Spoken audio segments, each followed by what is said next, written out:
The Immortal Mask, a 1970s superhero crime noir adventure, follows a retired soldier turned reporter who is given a coveted interview with a death row inmate. What he learns thrusts him into Atlanta's shadowy underworld. He'll have to use his military training to survive being hunted for possessing the information that could topple the city's most powerful ruling class. This is not a pre-order or a crowdfunding campaign. Get your books now at denali's.com.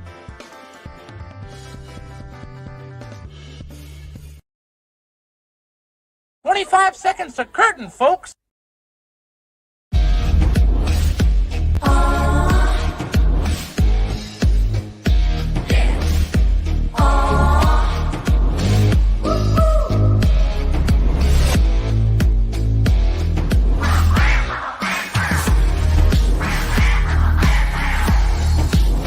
Your favorite podcast is Critical Blast. Ladies and gentlemen, Hero Shack Comics in the house.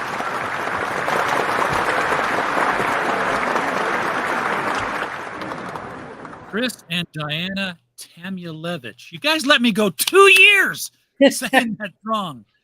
It's okay. Well, actually, many of my family members have different ways to say it, so I just accept however it comes out. Honestly, I'm like, okay, yeah, that's close. I go there. I think my father actually says Tamulevich, for example, which is interesting.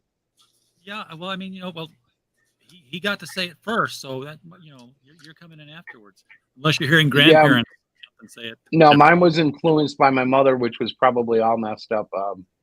But with a name like that, you just kind of roll with it. It's okay, cool. That's how things change. I mean, I read the long time ago some science fiction novel called A Canticle for Leibowitz, and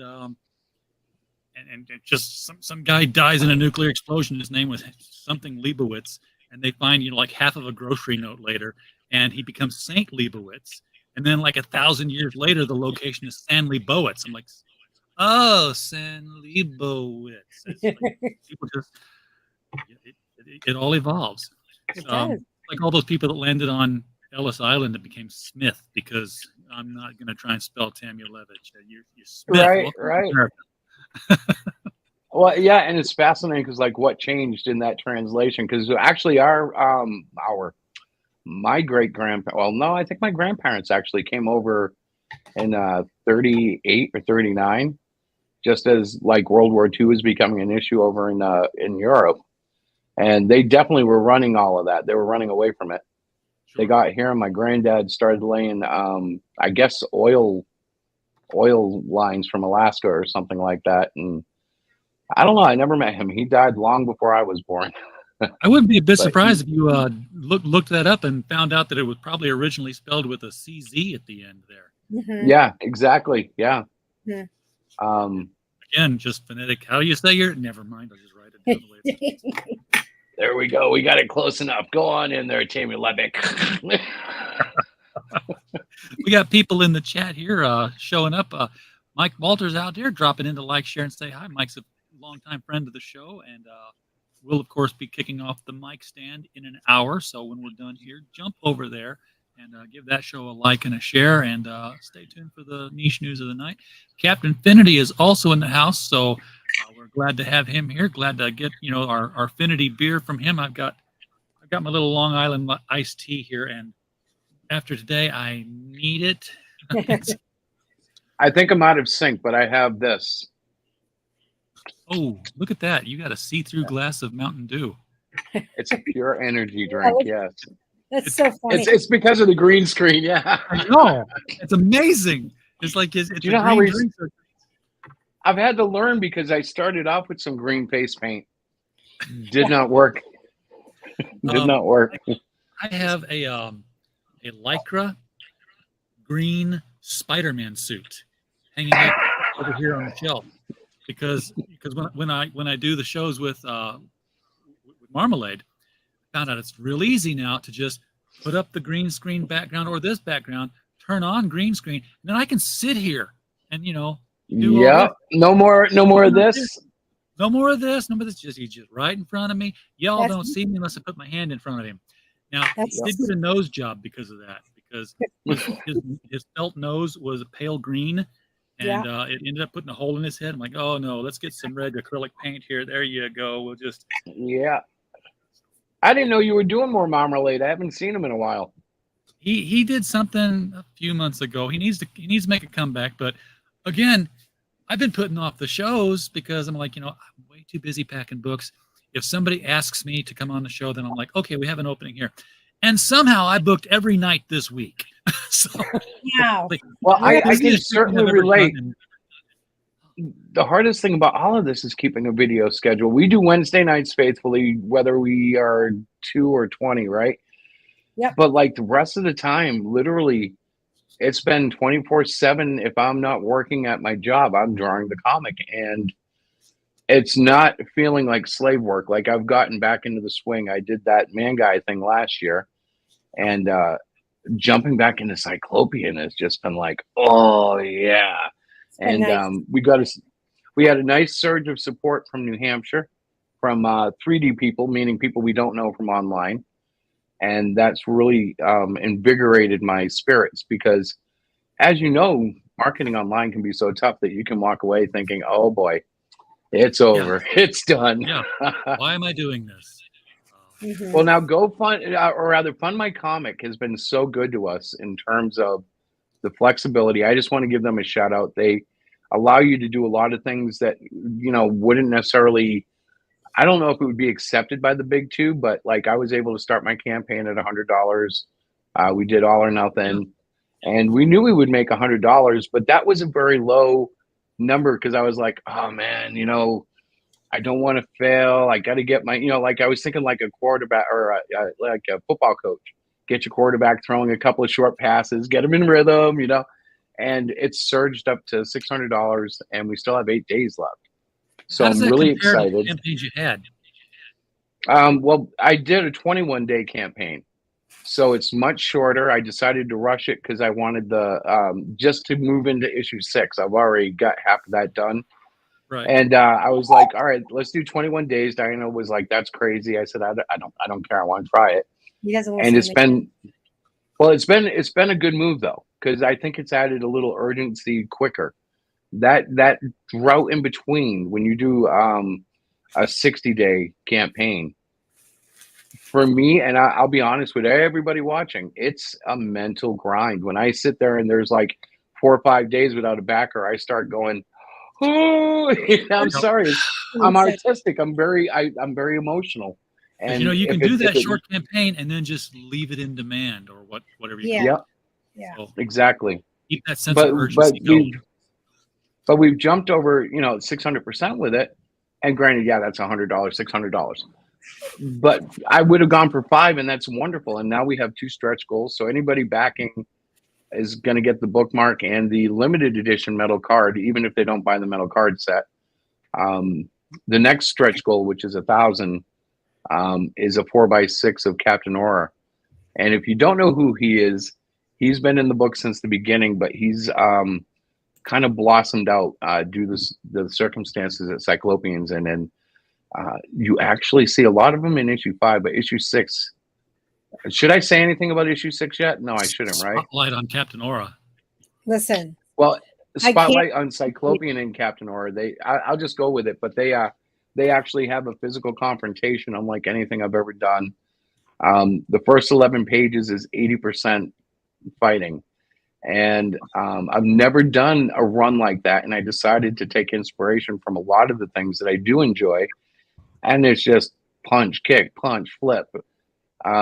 Witty, banter back and forth. And so far, when Diana reads it, she does it with a giggle and a joy. The pacing seems right. So 6 is looking really good, but 5 was the setup. And I have never, I say this every issue I do, but 5, I was so happy with it. I'm still ecstatic. I have copies sitting over here, and my grandson's already held it and gave it his blessing. I'm like, oh, that. Oh. Well, he's only 13 months old, so I don't know the value of it yet, but it was a crowning moment. I was like, yes.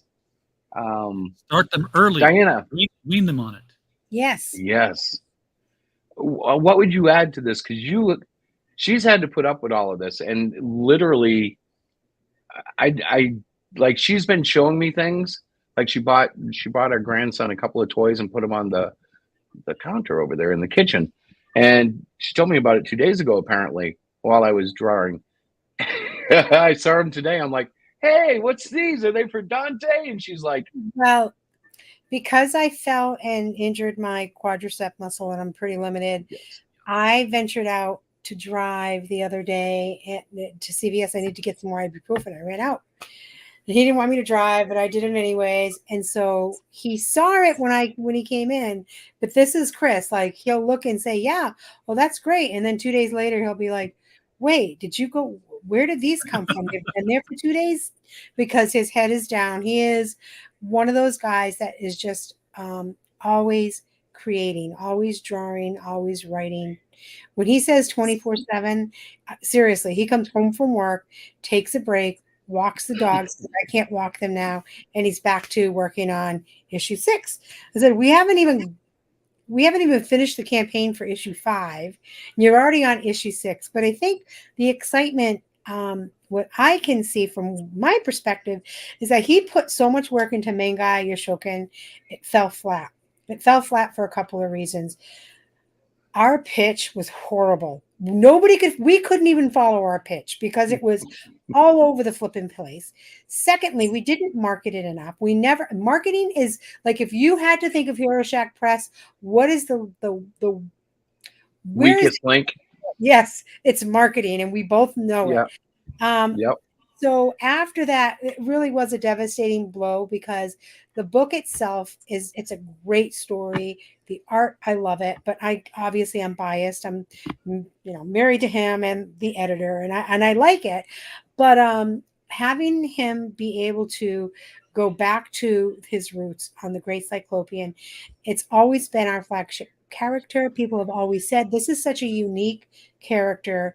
Add the deafness, add, he's kind of like this quasi superhero thing. Well, the look alone really is an eye catcher, which I didn't appreciate until I returned to him this time. And now, after doing Man Guy for 10 months a year, the art style has grown so much that when I went to do him, like I was doing textures in his brow, and I was like, wow, these really got a range that I can play with here, Whereas before, and sometimes still, you'll see where I'll draw him and the eye looks a little ovally and not so detailed, but it shouldn't at that point. It's just relaying the message that we're going through the panel.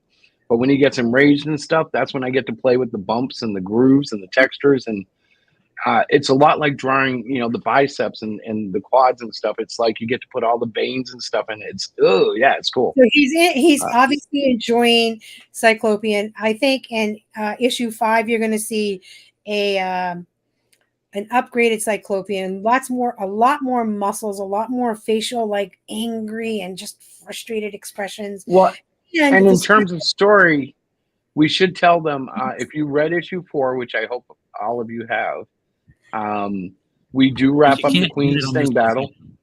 What's that?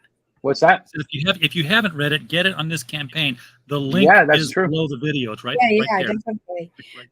And I should point out, if you're going to get issue 5, but you don't want to pay for the big bundle for all books, if you get the $5 PDF with your book, it does include all 5 issues in the PDF form. Whether you if you pay $5, we're going to send you the whole Cyclopean library on PDF.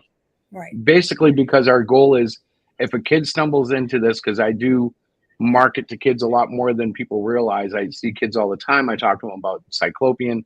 If they can get their parent on that site, if they drop $5, I don't want them walking away, disappointed. They need to know the whole story from beginning to end, and I have no problem with that. It's my IP, and I'm like, you know what? And if you share it with 1,000 people, oh well, maybe they'll buy 20 books. That'll help my sales.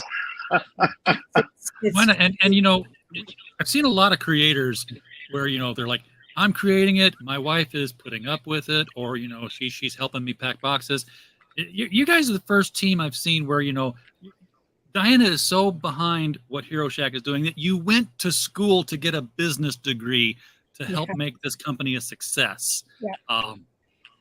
That's that's above and beyond what a lot of people do to support the creative person. Well, and it's funny because originally when we started out Hero Shack, it was all about Chris creating his comics, which I was 100% behind.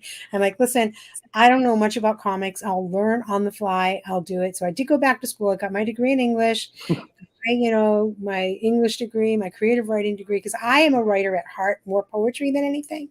I'm more of a poet. But what it has done is it's taken this little, like, we're going to make comic books. This company is now growing because with everything that I'm doing to help promote promote the Great Cyclopean and everything that Chris is doing. I have things that I'm working on the side as well. I have short stories that I'm doing, graphic novels. I've got a couple of my own characters that the world hasn't seen yet because I'm still working on it. And I can only work on it a little bit at a time with the Great Cyclopean, but it's exciting because as a husband and wife team, trust me, it's a lot of work. We bump heads constantly, and it can be really challenging to work with Chris. It's become no secret that I have Aspie events. Where like sometimes I have emotional responses to things that, even though I believe they're totally fair, they are shocking to other people. And typically the word amongst my friends now is if Chris has a blow up, give him 72 hours, he'll be fine. And that's typically true. Yep. And by the way, while we're on the subject of that, I'm not ghosting you. I got permabanned, and my current Twitter account that I'm using, which is actually Diana's, you need to message me before I can message you. So that's why I haven't messaged you. But like, I got permabanned for after those guys that check mark. I am so upset. I'm like, yeah, we paid for the blue check mark. And then they had that, those guys in England that walk in front of the traffic and refuse to move no matter what's happening. Yeah, well, they have them here too. Well, I happened to say something concerning the acceleration of the vehicles that may have implied that I thought it might be okay to go through such a line. And Twitter took that as, rightfully so, they said, well, this could be considered violent speech. I expected to find like, okay, I'm suspended. No, they perma-banned me. And I'm like, that's so stupid, especially if you want to control me, because obviously I care about my Twitter account. Man, if I was Elon, I'd put like a $25 reinstatement charge and a suspension and a warning. And, I'd keep me under wraps. I'd bury my tweets and I'd keep me unhappy with a little blue check mark, and I'd collect my $150 every year. No, they're stupid. They perma-banned it. And then it's like, so what are you encouraging me to do? Make a sock account, which they hate in the first place, but now suddenly I might be cat turd 400, and I hate all of this. Well, that's stupid, like, what are they thinking? I've replied to tweets like that. My usual response is that gross tonnage equals right of way. And I think that's probably a little too high level for them to figure out I can't think the math on that. Oh, no. When we're off the air, because I don't want to get in any trouble on this service either, I'll tell you what I did, and it was pretty blunt. I didn't think about it. I was responding in anger after watching the one about there was one where a kid was in the car and he had to go to the hospital, and I was on fire about that. And I was like, oh, no, and so I responded.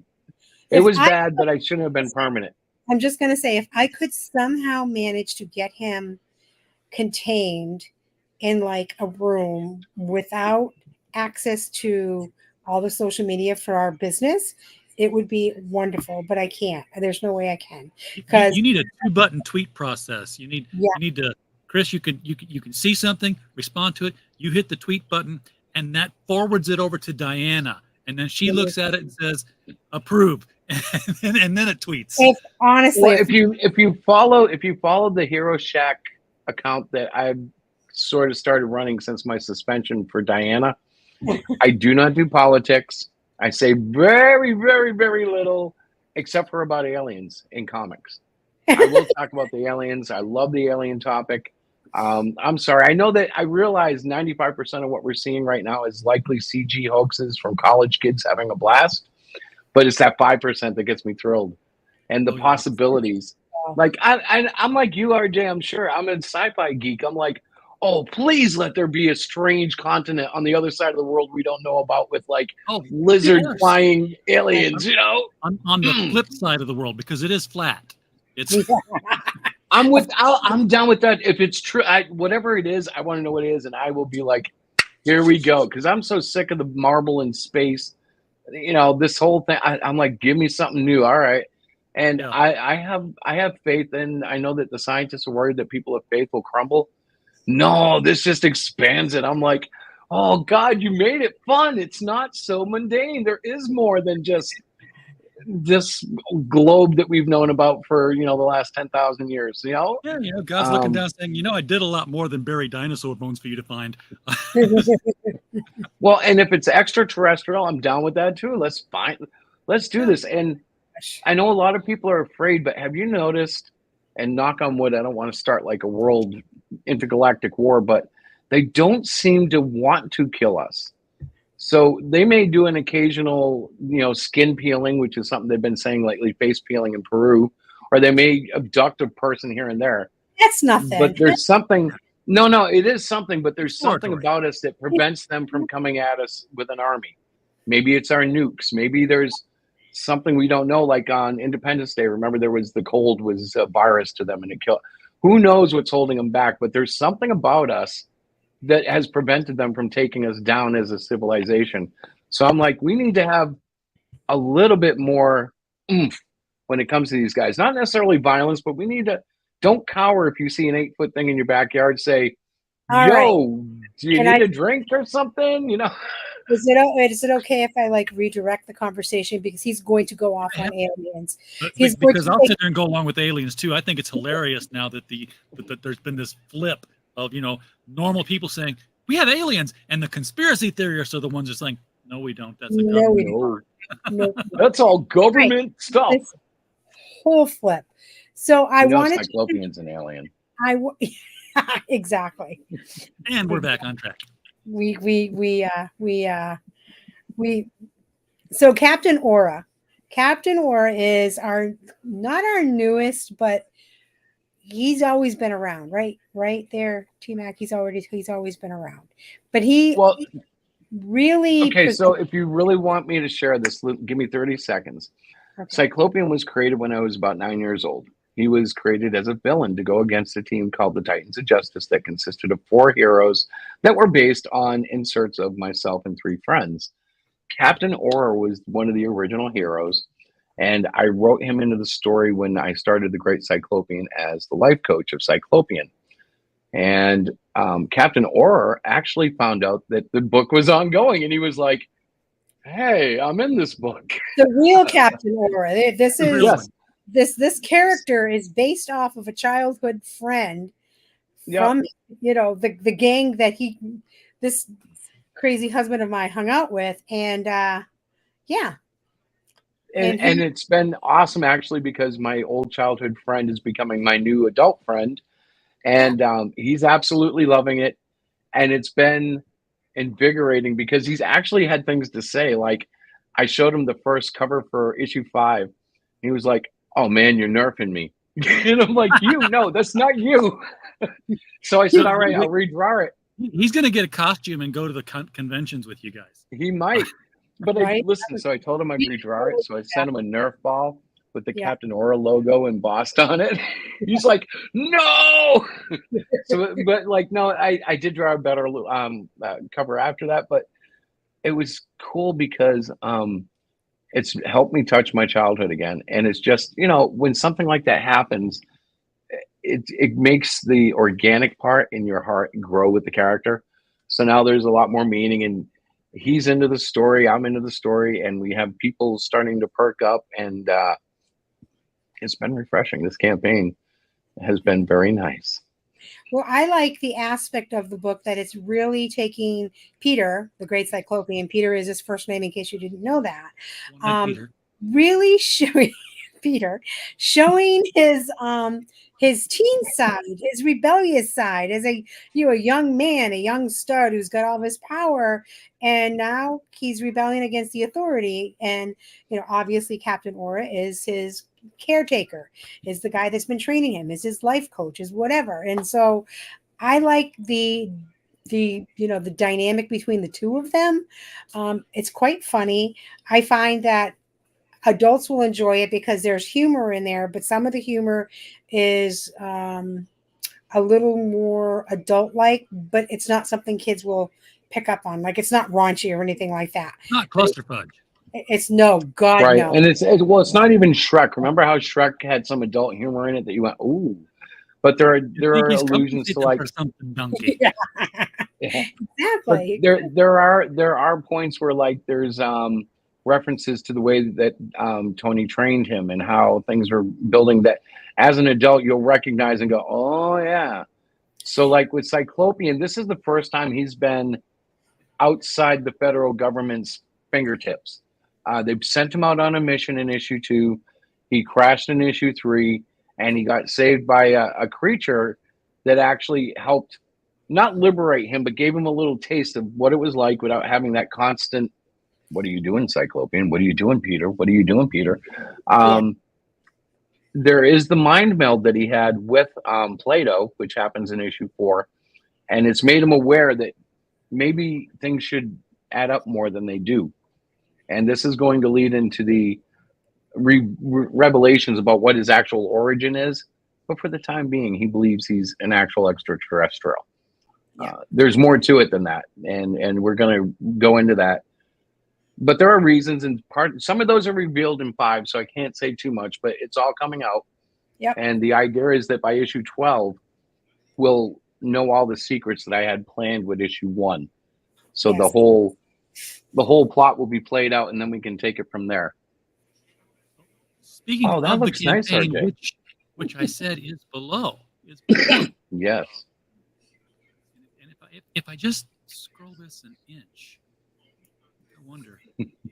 I was trying to get the one on the screen to line up with the one in the background. I thought that would have been super cool. Yeah. It would have, but it's still cool looking. So that first image up there, I just want to say is of that MF is not real girl. I really need to post the whole art, but I did a copy of her basically, but it's him standing there. Yeah. And that mother is not real, but I thought she was great. I don't think the new pictures of her look anything like her. No, it doesn't even look like her in the video that she released. Is apologizing for everything. Like, yeah, it's all like, Oh, did really? they body snatch her? yeah, they. So yeah, I'm so go ahead. I'm sorry. I was just refreshing because I want to make sure that we're starting at 6:02, and that we don't end at 6:02. We end it higher. That would be wonderful. It would be great because I'll tell you what, and this is embarrassing, but I think that like 85% of the backing came from offline people. So it just means I'm not doing a good job reaching out to the online community. So yeah, help me, guys. Tell me what I need to improve to reach out to you guys. However, we have some this.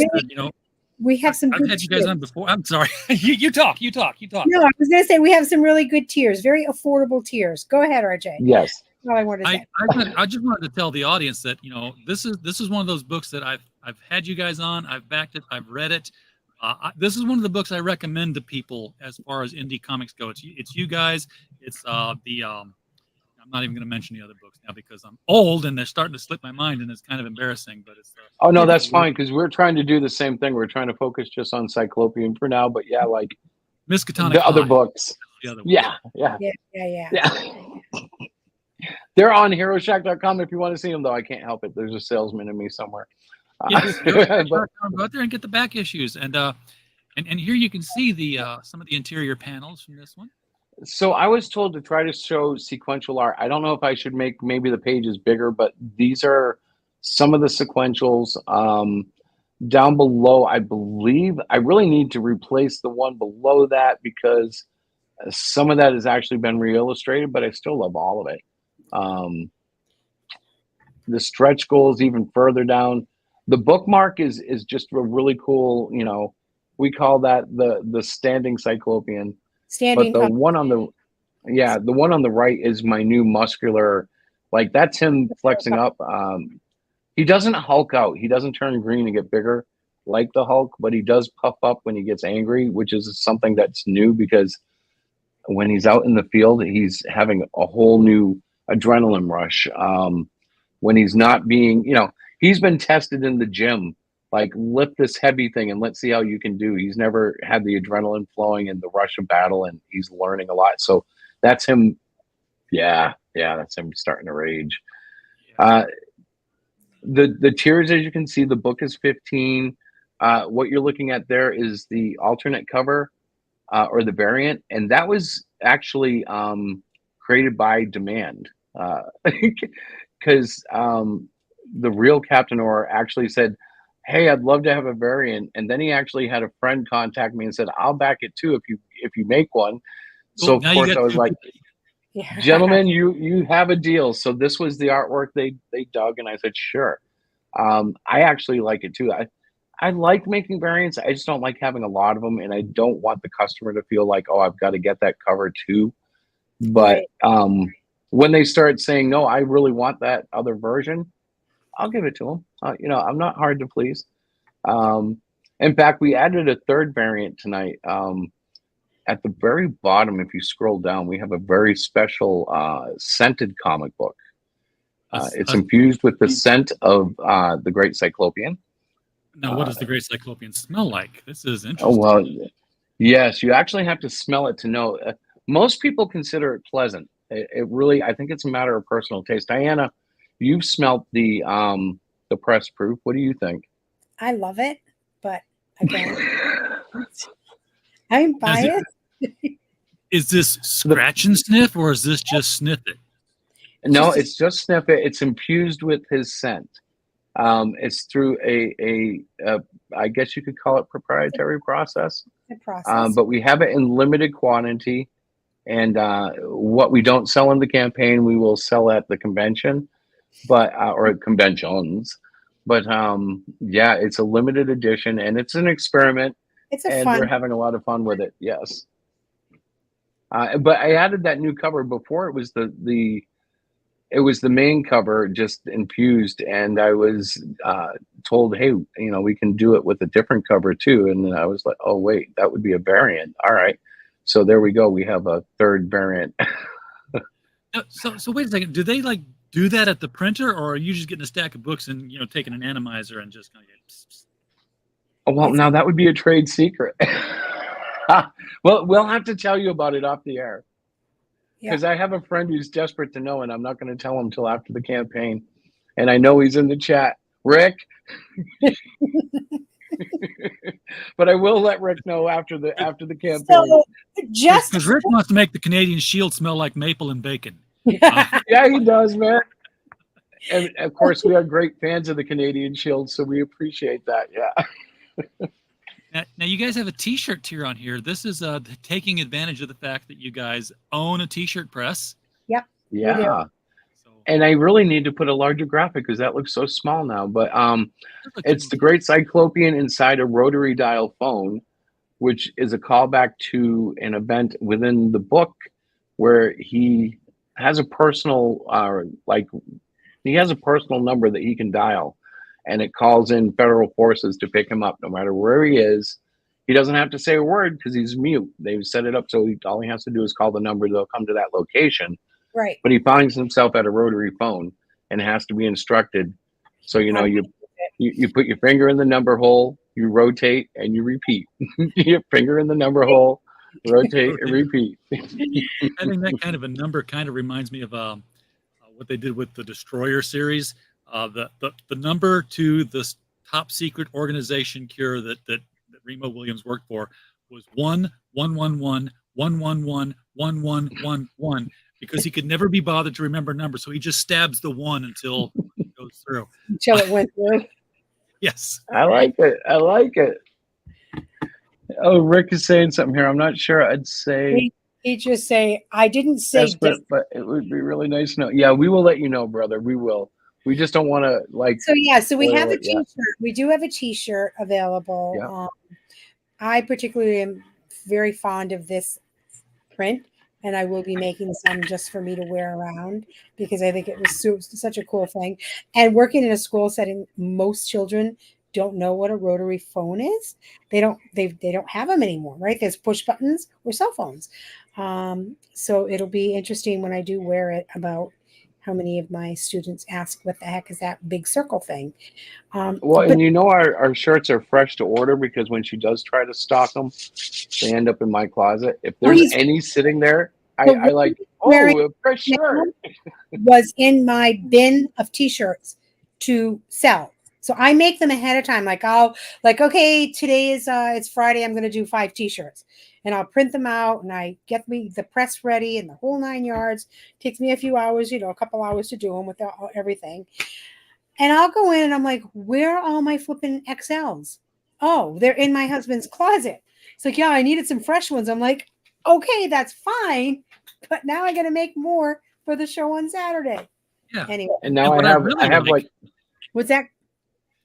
What I really like is that this website, Fund My Comic, you got a little drop down here to pick your size right there. That's how you order it. Yeah, isn't it great? The size of the shirt. I love it. I can't praise Fund My Comic enough. Not only do I like Luke Stone, but I love his service, the business.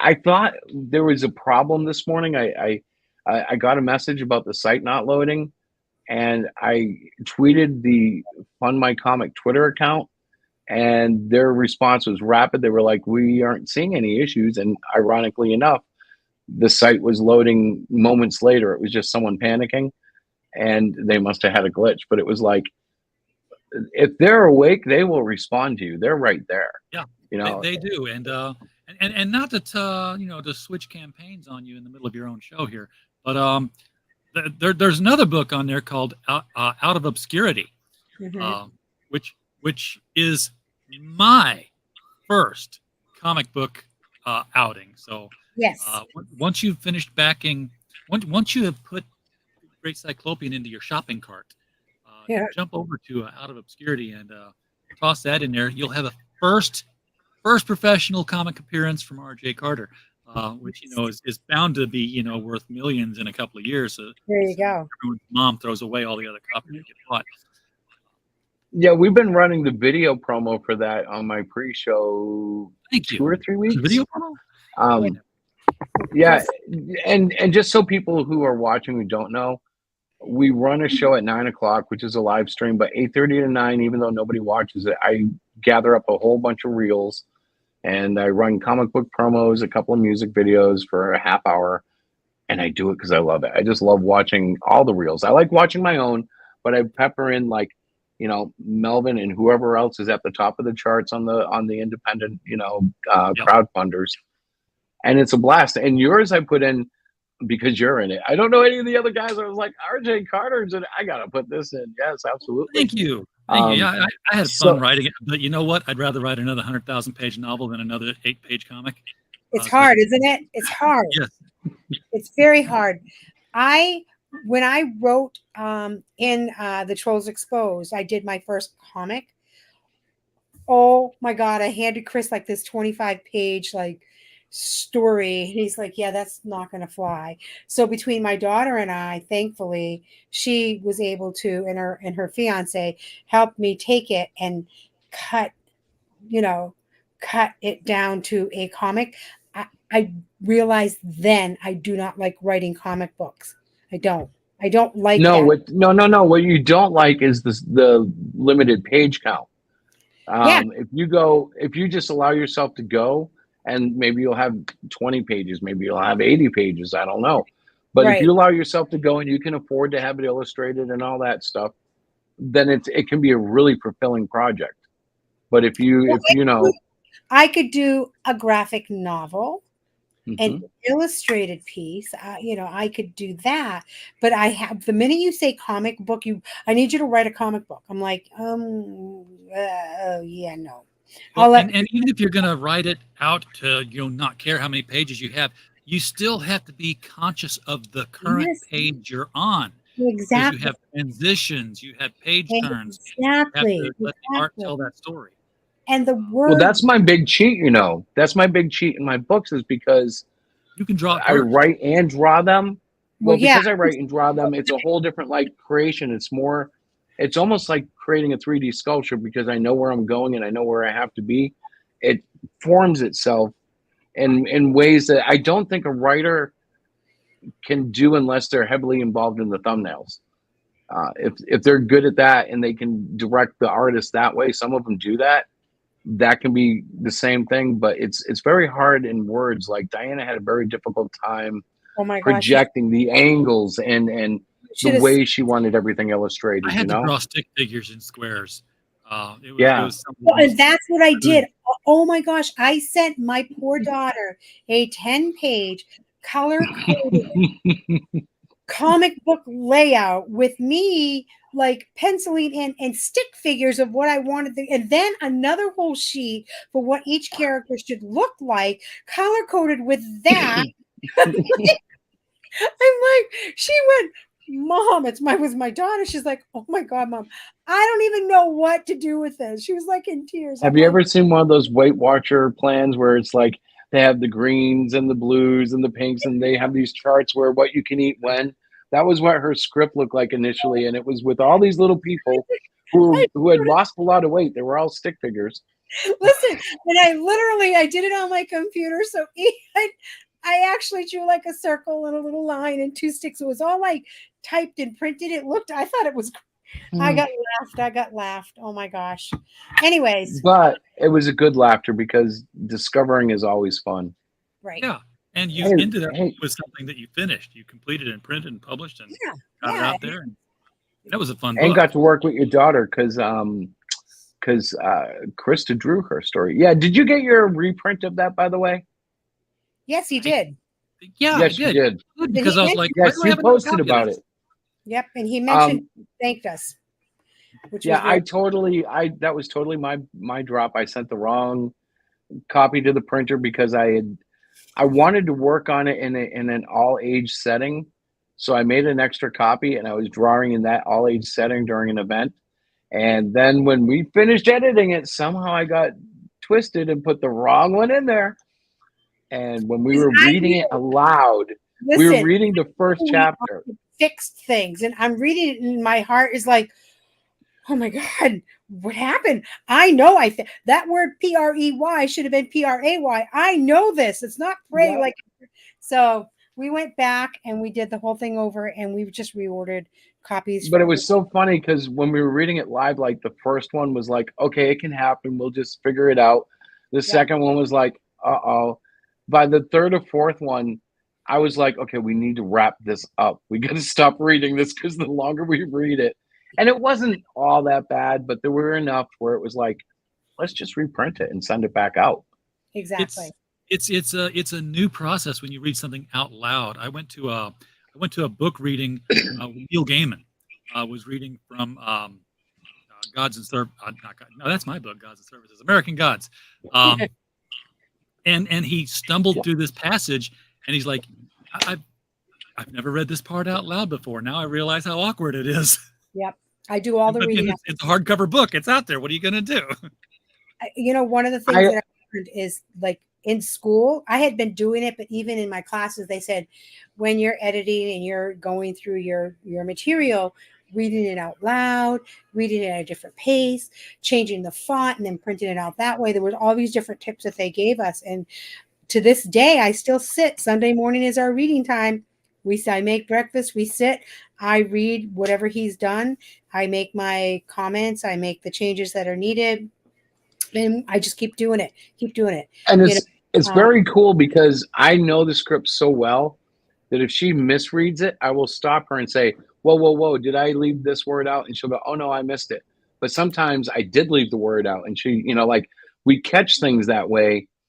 And she has this rule, like I can't use the same word twice, like in the proximity of each other. Nope. So like I can say, it's snowing outside, but I have boots, but I got to get in the car and go. She's like, nope, you got to switch one of those butts out of there, and it's any word, but she has this rule where like, if you say red twice, no, you got to use scarlet or crimson on one, like she doesn't like it. In the same sentence, if you're using, at the beginning of the sentence, a word, and then you end in, you have the same word, like, no, you can, no, this is not, we're not going to do that. So I put my foot down. He doesn't always like it, but that's all right. I'll But, have the computer read stuff to me so I can just kind of like sit there and yeah, and absolutely. then like, wait, that didn't sound right. Right. Well, there And you go. that's the key of having her read it in the mornings. It's just a different approach than I think most editors are able or willing to do. But when you're married to the lady and you're having Sunday breakfast and it's like, here we go. And she does a whole theatrical thing with it. So Stop. it helps me visualize it. So the campaign, the book, Great Cyclopean 5. It's a wonderful story. I just wanted to point out the PDFs, guys. The PDFs, not only do you only pay $5, goes right to your inbox, we are also giving you issues 1 through 4 with that PDF. That's $1 a book. Yeah, pretty much. Yeah. Yep. And if you hold out for issue 6, it'll be whatever 6 divided by $5. We're always going to do that because that's going to be our goal, is to just get it. My vision is a kid's coming on, he's spending $5, and I want him to have every single thing I have about Cyclopean. So like when we are on issue 12, they're going to get 12 PDFs in a drive folder that, you know, they have complete access to. 144 DPI, which is technically not printer quality, but it's good screen quality, and away we go. Right. So, I mean, I just wanted to point that out, that it is affordable. We want to get Peter's story out there. It is a great story. It's a lot of fun. And yeah, I wanted to just make sure I mentioned that before we close for the night. It is a fun book. And I definitely recommend. I mean, you know, he's a one-eyed, no-mouthed, deaf mud cuddler, not a people eater. He doesn't eat anything. No, well, he does, but it's not been revealed how exactly. And if you go to our YouTube channel, I actually have a 5 things everyone should know about Cyclopean video, but we still haven't allowed the readers to see exactly how he's doing that. That is going to be resolved before issue 12, but not in issue 5, not yet. So it's mentioned issue 12 a couple of times, but this is going to be as long as it takes. Right. When I mentioned 12, it's because by issue 12, you're going to know exactly what Peter is. Extraterrestrial is part of his route, but it's not the complete story, and it's certainly not the only story. Right. And you're going to find out the rest of it by 12. And then you'll see Cyclopean is going to have a much different role. Right now, he's basically a junior government agent. And he's struggling. You know, he's never had to deal with going out and being told, go kill that monster, you know, take it out of commission, whatever it takes, which is basically what he was told to do in issue 2. And he didn't want to kill it. He was like, no, wait a minute. You know, there's no need to kill it. But yeah, and a lot of that is teen angst. It's teen rebellion. And we're going to see that blossom and bubble through issue 5, and then it explodes in 6. Now, are you going to take any of these other characters? I mean, you know, Captain Aura is getting to become his sort of a breakout co-star. We would consider doing that, but if I do a Captain Aura offshoot, it'll probably be with a freelance artist, bringing in somebody. Only because my next goal is simply getting through the 12 issues of Cyclopean without sidetracks. Then I'm going to go through and finish Cluster Fudge. And by then, if I haven't released what I have completed Manguy on Webtoons or something, I may consider releasing it. But Manguy's on the far back burner. And Cyclopean, you know, you figure 5 issues, that's 7, so 14 months worth of books about for me.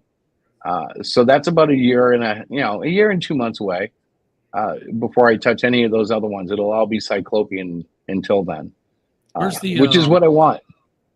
Where's the breakpoint in Cyclopean where where a trade paperback gets compiled? Are you going to do all 12? That's a good question. Yeah, I don't know, because we're keeping them 24 pages in the latter books. The earlier ones, 1 through 4, they were a bit more. So it could be 12. I think it would be. That would make sense because that'll be the whole story arc. Yeah. And after that, like, I have so many ideas, and I really have to sit down and iron them out with Diana. But it's like, once you finish that initial huge story arc, where do you go? You know, like, the possibilities are endless. So I really have to sit and make sure I have a plan, because I want another 12-issue story arc, and something that I can fulfill, and not, you know, I find, like, with other stories, it's easy to get almost done and go, I don't know if I like it anymore. Cyclopean isn't like that. Like, it's just, maybe it's just because it's been so long. Like, he was created almost 45 years ago. And he's been in me for 45 years. And I know that's a common thing you hear from comic creators, especially of the independent ilk. But, like, literally, he's always been there, you know, just one of those things. When you sit down and sketch out on a napkin, it always seemed to be the one-eye guy. And you've got these other tiers. We haven't really talked about them. You've got the T-shirt tier. You've been doing metal cards, and I've got all of them in my. I ended up having to make a card folder. With the 9-folded page, because everybody does cards, and I'm like, well, got to put them somewhere. And I want to tell you. Go ahead. I'm sorry. I was like, I want to sharpen the edges of yours so I can, like, you know, throw them like ninja stars, because they're thick and they're heavy and they're metal, guys. We weren't sure if we were going to continue making them, and then we had the last show. Cards were flying off the table, and the one thing we heard was just how beautiful they are. They are. And these weren't other IPs. These weren't, you know, oh, look, we ripped off Spider-Man or whatever and put them on a card. They were buying Cyclopean, and they were buying some of the weird ones that I had made just for me. Like, I have one of Queen Sting where she's just silhouetted against the sun wearing a beekeeper suit. I just like the way the lens flare worked, put it on a card, and people were buying it. And they're like, look at this. And I'm like, all right, I guess we'll start doing this officially, because we're going to be doing. What's that? Well, no, I was just saying, people will stop and, like, these are the coolest thing, which for me, since I do most of the selling at the table, I bring it right over to the book. Well, this is the scene in the book, and I'll open it up, and oftentimes that will get another sale. But sometimes people will just come by and buy like 3 of the metal cards, and they'll use them as bookmarks or whatever, just, you know, little things to put on their wall. Actually, I suspect some of the little boys were using them as throwing stars, just like RJ suggested, but I can't confirm that. So we do have the $25 metal card collector set, which are all the pictures from the Great Cyclopean. We have the scented book. We also have the collection, the T-shirt, actual physical copies of all the Cyclopean books. We have a package. If you haven't read it at all before, this is the one to get, guys. Yeah. Especially if you enjoy having the actual book like I do. And this is the Great Cyclopean, the scent. So what does he smell like? What is this scent? Very much like, how does he eat? He does eat. He does consume. He's a living being, so he needs to eat and drink, but how does he? The scent is kind of along those lines. Until you buy the book, you don't really know what his scent is. And I look at that, and I think he smells like Stretch Armstrong. Listen, I do want to tell everybody, though, in all seriousness, it's a $50 tier that's designed mostly to help people who really want to support the book but don't want to buy like 4 or 5 copies. And it was inspired by Andrew Tate, who has his $100 book. But I was like, no, we'll make a $50 book. It's scented. It'll be really cool. And it's not. We know that there aren't going to be 1,000 copies sold, so it's a novelty. But it is a novelty. And the next, I think one of the best tiers is the ultimate bundle, because you get everything basically, you know, that we're offering, and that's $60. So, I mean, I think that what we're offering is definitely competitive to what's out there. If you really want, you know, you don't have the funds and you just want to get all the books because you want to read them all, obviously the PDF bundle is the best way to go. And we decided to add 1 through 4, because we do have 1 through, not Woody, not tears like in, oh my gosh, he's being silly. I'm reading the chat. It came up and he's like, tears? Question mark. And I'm like, no, tears. Like some campaigns, that's exactly what you get. oh my God. Yeah, some You should never campaigns get the I have cried. I have cried. No, but I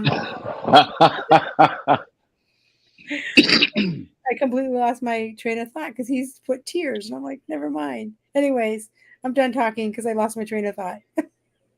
Well, basically, you guys see the tiers. It's not an overly populated campaign, but it's exactly what we have available and what we like to do, and we'd love to have you along for the ride. The good news is, just in case you're wondering, issue 5 is already complete. We already have copies on us. We have some in-house, which is always a good thing. Actually, let me grab a copy. Where is shipping in it? 2 weeks. Mm-hmm. Yeah. Yeah. The only thing that might hold that up a little bit is the cards, but I think we're going to have them in time. Yep. But if it is held up, we're talking like less than 7 days. Yeah, they're already on their way. We should have the cards this week. We already have the books. So yeah, we are really good to go. The campaign will be good. Aha! See now, normally when Chris would walk off stage, I would hit this button here.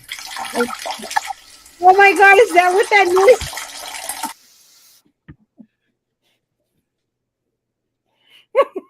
I can't tell if it's on camera. It is. It's a little bit weird because of the green screen. But yeah, this is the first. It's a really cool effect because it's like is that chromium? Yeah. No, but it's a very high quality gloss. It looks like you're holding up a chromium book. It does. Yeah, it does, doesn't it? Oh, wow. When you look back at this, you're going to want to make a chromium version of that book now. Yeah, it's very cool. I'm looking at it right now. I am, yeah. Hey, guys, I can send a how-to. If you have a green screen and a camera, you too can do this. It's so cool. Yeah, and there's the back. Oh, there you go. You're already done. It is a completed book. But yeah, we're very excited. We've, I think for us coming off of the epic sale of Mangai Yoshokin, being able to fulfill and come away with fulfilling 2 of our stretch goals, that was exciting for us. We are going for the 1,000. We're very hopeful that we can make it. We need your help. I don't know what he's holding up now. Oh, he's holding up a bunch of them. Yeah, it just looks even cooler with many. I wanted to test it. That's all. Yeah. So the books are there, folks. So, if you haven't clicked it, and you haven't, because I'm looking at a refresh screen, nobody has clicked this Fund My Comic link, which is right below the video. Do this now, guys. Remember, Christmas is coming, and little kids especially love it. Not that this is like a little kid's book, but I got to tell you, it's so funny when you're at a show because the kids will be going by with their parents, and you'll see the hands start to like pull away from the parents. The one-eyed green guy just draws in kids like you wouldn't believe, and I think at first, initially, the parents are kind of taken back, and then they kind of come in and they end up buying it because the kids typically don't have any money. It's typically the parents. Cyclopean Peter would look great if you were able to get a keshi of him. You know what I'm saying about a keshi? No, what's a keshi? Oh, I'll have let me look one up here because there are people who are making these.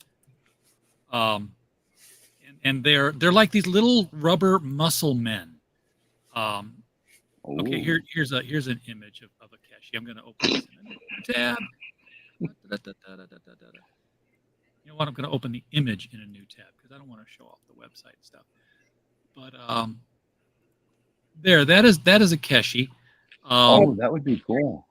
And this one's actually looks like it's got joints and stuff. They normally don't. They're usually like an eraser. They're just like one solid form. Like Arya Black has done a keshi of his tailless character. I want to say that Mandy Summers has done a keshi of one of her characters, and they're just these. They're squatty and stout like a Stretch Armstrong, but like 2 inches tall. Yep, I know exactly what you're talking about. Yeah. So where are they getting them? China? They ordering them like from one of those. I'll have to do some research. But yeah, I'll look into that. A keshi? Keshi. Okay. Yeah, I could see Cyclopean as a Keshi. That's what... Well, we until we get there, I've been fabricating little mini plush dolls that children love. So he's just a little Cyclopean guy. He doesn't have his cape on. I got to sew that on. But he's just a little plush guy. We sell him very inexpensively to go along with the book. And his cape sews on, or you Velcro it on? I could Velcro, but I am sewing these for now. And so this is the tiny one. And again, as I was showing you earlier, I'm in the process of making a big one. That's the one I really want to see because those are painted. The one that you just showed, that's actual fabric. Yes, this one is the actual fabric. So that is going to be completed today and tomorrow. But they're not in the campaign. Are you going to add any if you complete them before the end of the 7 days here or 8 days? Nope, they are for our upcoming show at Plastic City Comic Con. This for Saturday. We will probably put them up on our site for people to buy at some point. But you mentioned the Keshi doll, so I'm like, well, I have this. It's not a Keshi, but it's a little plush. And I have I see that, and it brings to mind this thing I saw on Facebook, and I'm not going to explain why I remember it. They're selling butt pillows. By that I mean they're selling butts. Butts, right? And making them out of pillows, making pillows. The jelly stuff, like it jiggles. And you get your rest. And I'm like, I would buy a jelly-filled Great Cyclopean pillow because that looks like kind of the same shape. I was like, exactly. Well, we had talked about making them pillow size, so I've done the smaller ones. I'm not 100% in love with them. We're going to use them. They're going to be very inexpensive just because I have so many of them that I've made. But the new pattern, the latest prototype, as Chris likes to call them, is probably going to be the best one yet. And that I was trying to get it done for tonight's show so I could show you guys, but between my leg and just everything else, I just didn't get to it. So we will. All right, hang on. My comic is right below the video here. If you're watching it on the Critical Blast channel, which it appears you are, I had to look at my YouTube display to see. Just click that link. Opens in a whole new window, so you won't walk away from the video. Throw some money at this. But I just had this thought because you're talking about the Keshis and the dolls that you're making. Chris, you'll remember this. Remember the Wrestle Buddies? Oh yes. Yeah. Yes, they were like, yes. If we could find an outlet that makes that. For a little history, this is the original Cyclopean doll she made last year. He's about 4 inches high, maybe. Yeah. This was this year's first prototype. That I used scrap fabric. I was working on my pattern. Prototype. It's like a rag doll thing. Okay. It was really cool. I was like, wow, that's scrap marvel. Yep, that was cool. Then she came up with this one, which was closer, but she didn't like the legs, and she didn't, No, it was bad. It was bad. This was the last one, which is getting closer. This is actually orange, but it's doing a little bit of show through. Right, and it's used for painting. And I didn't like that either. I thought it was cheesy looking. But Woody said that I think this cloth one is going to be phenomenal. Yeah, this one's going to be really good, I think. But at any rate, I don't have a pattern. I'm creating it as I go along. I love doing this kind of stuff. And at some point, I am going to have it perfected, and I will have lots of them to sell. Anyways, that's my hope. That's your story, and you're sticking to it. That is my I'm story. going to have to start going to some conventions. I've started again, but they've been like local. Like I'm going to Little Rock next month. Mm-hmm. Because first of all, Michael Golden is going to be there. So like there's an actual comic book person there. Yep. And I have my Batman Special #1, which is one of my all-time favorite comic books of my entire life. Diana, Michael Golden is not a yep. Michael Golden is a legend. Sorry, just had to say that. He's Michael for real. Yeah. And also William Shatner. Ooh. Oh, come on. All right. We got to go visit RJ. Little Rock. It'll be in Little Rock at the middle of September here, and I'm like, I said something in my head, and I'm like, that's not the thing to say. And then Walter Koenig is going to Houston, and what does he tweet with his picture? Come see me before I die. Like, yes, he's just saying out loud what everybody's thinking who's going to the con. I was like, I love it. That's very upfront about you, man. But yeah, that's what I was thinking. I'm like, I've never really gone to a convention where there have been celebrities where I'm like, I'm buying that ticket. I was at a place with Gene Simmons and Stan Lee, and I'm like, there they are. Yeah, I've already talked to Stan Lee. William Shatner, I'm like, $130 for a photo and a signature. Yeah, that's not bad. I'll do that. I'm in.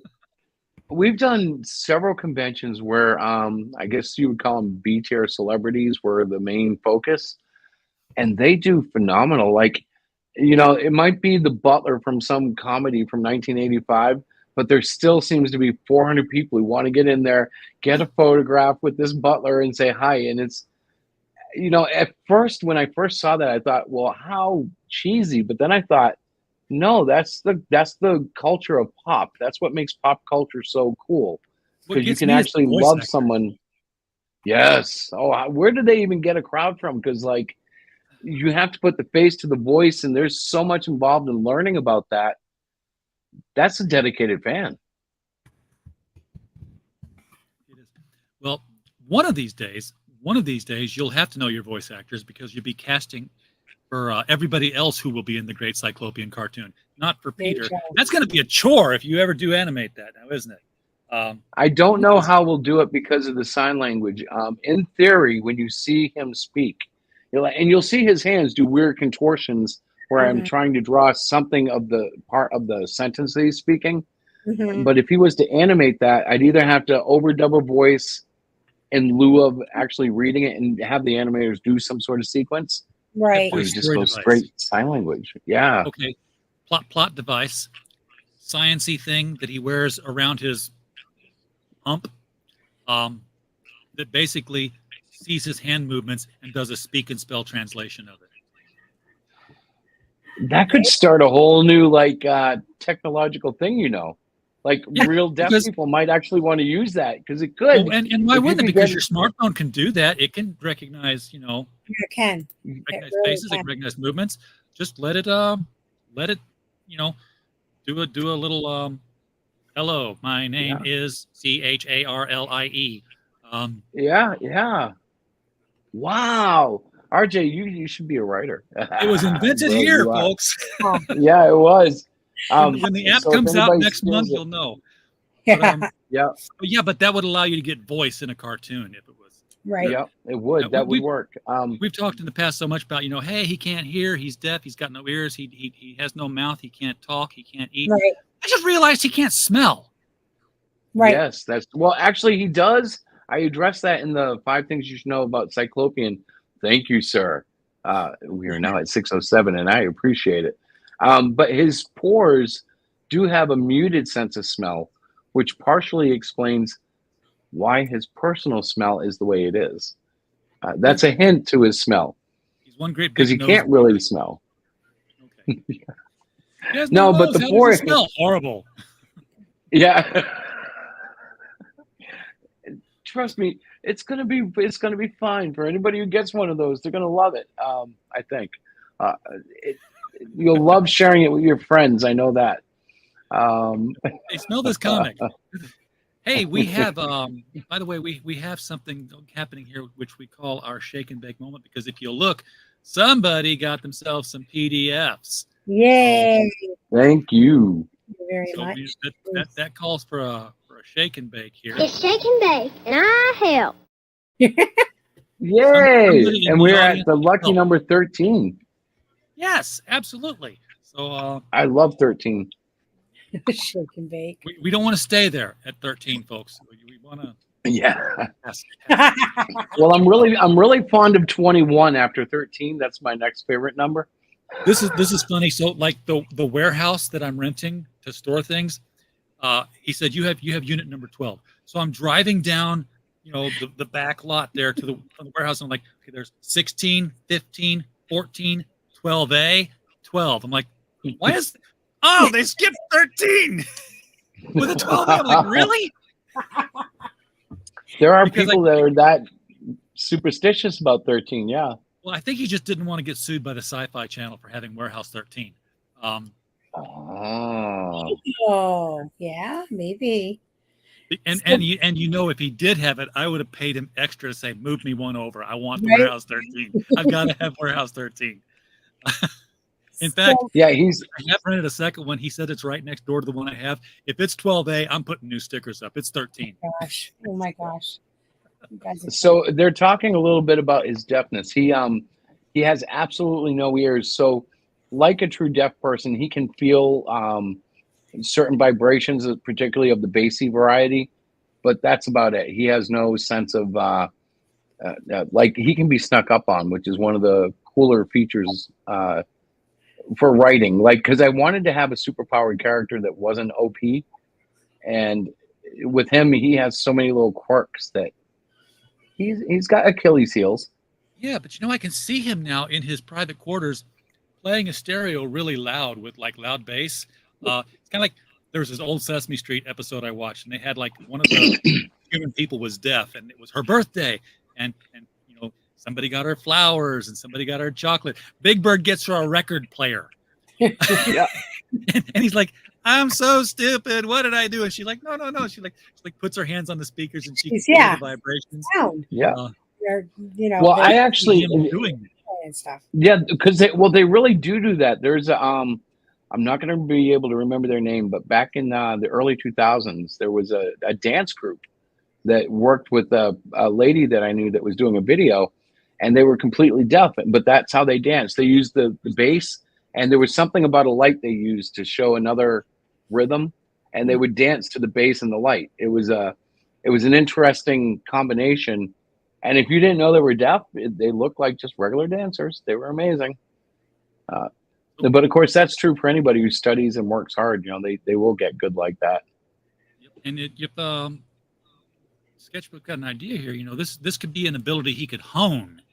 He's easy to sneak up on now, but as he hones his vibrational senses, he could be a lot harder to sneak up on. Well, there is something to that. And I don't want to give away too much, but there is a development in his origin that once the full story is brought about, you guys will understand where I'm taking them. I so want to burst, but I'm not going to this time. Hold on to it. It's too early. It's too early. I might tell you off screen. Yeah, no, I might tell you off air just so I can get it out of my system. But here we go.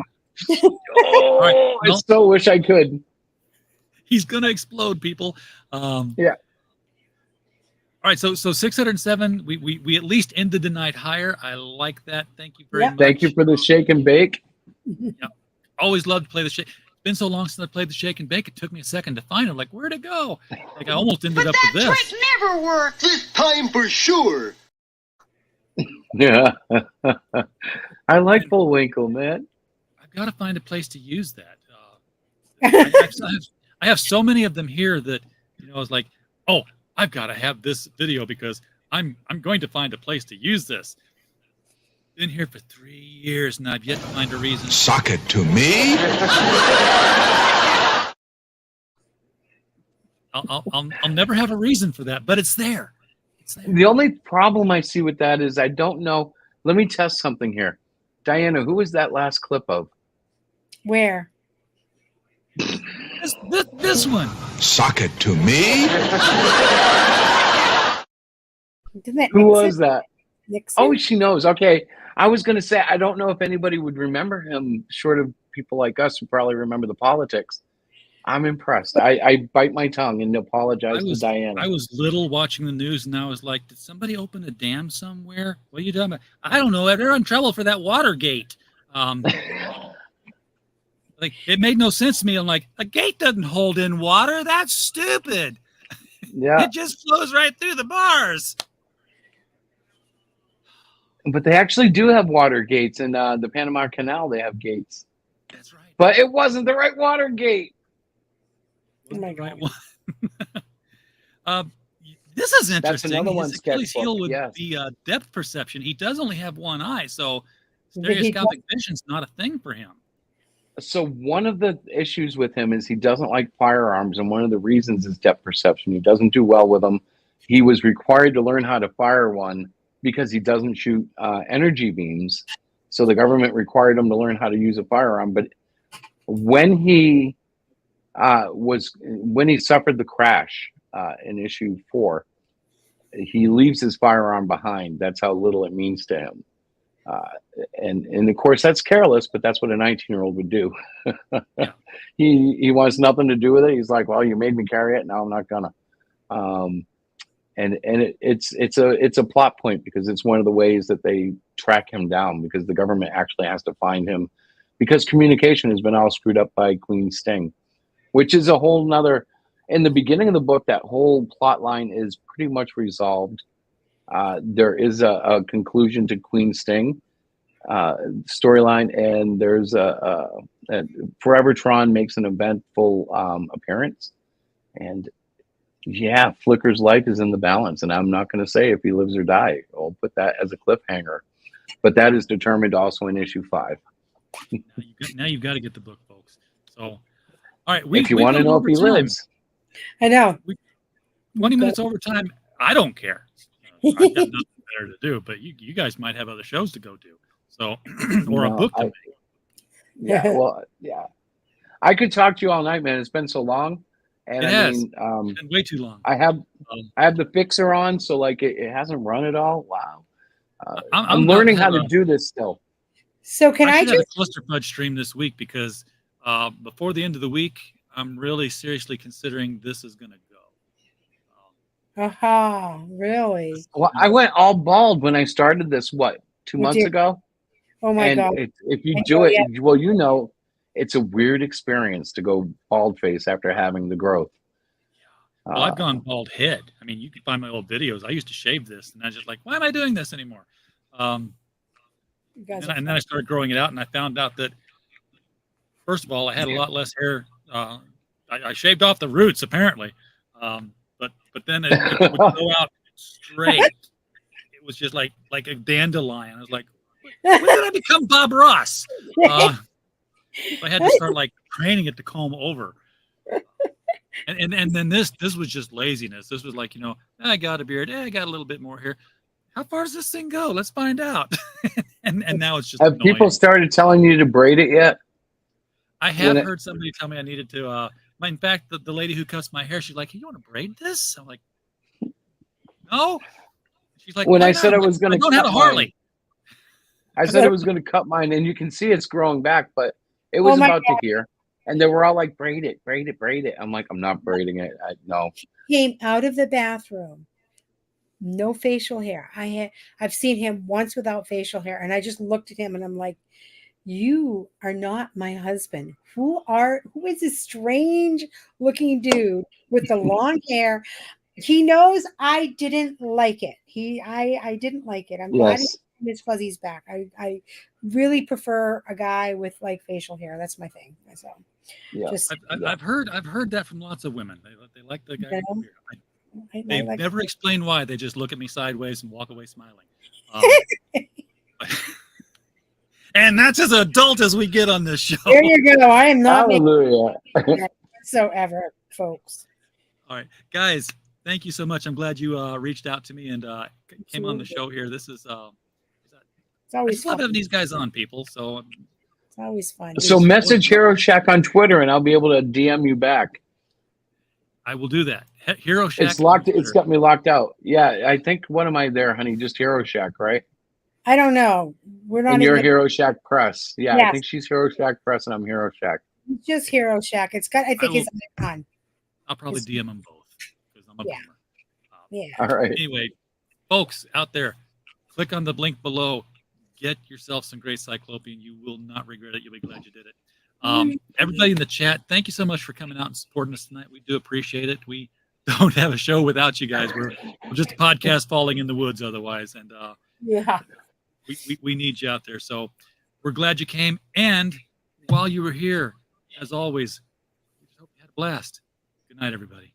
Good night.